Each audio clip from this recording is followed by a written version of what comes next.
Greetings and welcome to you today on this Thursday, the 10th of October today. Our daily Devo, again, being taken from the book entitled, Whom Shall I Fear? It is put out by Voice of the Martyrs. And today's passage is from Proverbs chapter 3, verses 5 through 8. Many are familiar with this passage. Trust in the Lord with all your heart. Do not lean on your own understanding. In all your ways acknowledge him, and he will make straight your paths. Do not be wise in your own eyes. Fear the Lord. Turn away from evil. It will be healing to your flesh and refreshment to your bones. Trusting in our own wisdom is one of the big mistakes we humans make. Adam and Eve made a whopper in believing the baloney that Satan was selling there in the garden that day. And maybe it was a repeated conversation. We don't know. Those some details like that are not in the scriptures, but we do know interaction took place, maybe more than one day. Maybe it was a period of making the tough sell on Satan's part, but eventually Adam and Eve trusted their own way of thinking, which meant they didn't trust God, which meant they believed the liar more than the truth teller. And that is a pretty common problem in the human race, isn't it? But we got to trust the Lord with all of our heart, which means there's no room to trust another one. Here's what the thoughts are for today. Humble me, Lord. This is a great prayer. Humble me, Lord.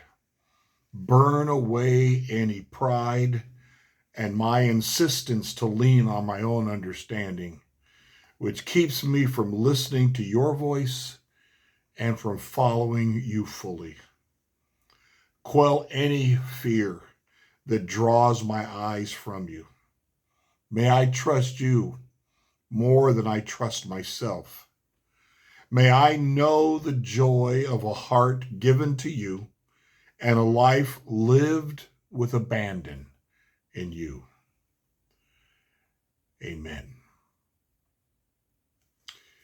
It is better to live and face trouble for the Lord and go to heaven to be in eternity with the Lord than to live in this world with sin and go to hell.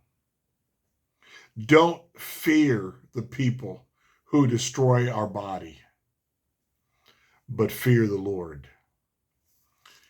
That brief sharing of wisdom comes from somebody by the name of Unga, a Christian in India whose son was martyred.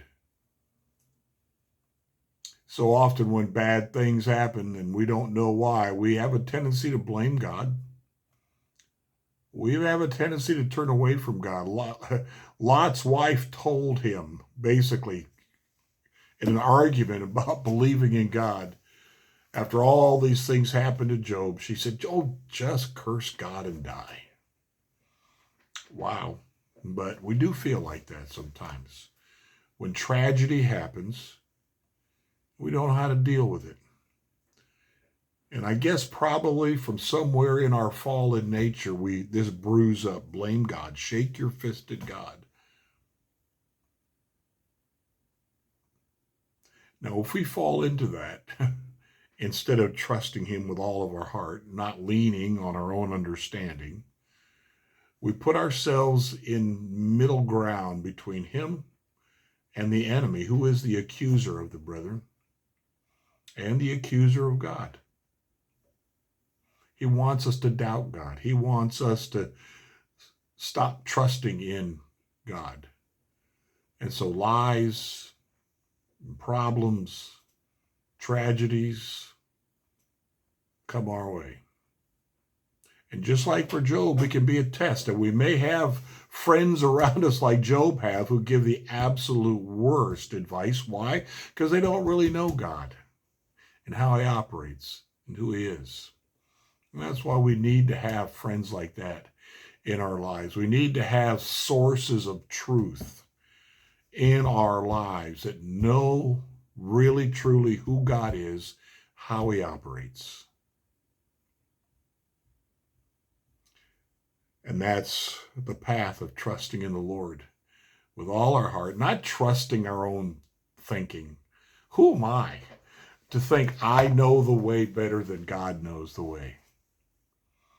This is about a trust thing, this lack of fear toward the world, this lack of fear toward enemies, this lack of fear toward tragedies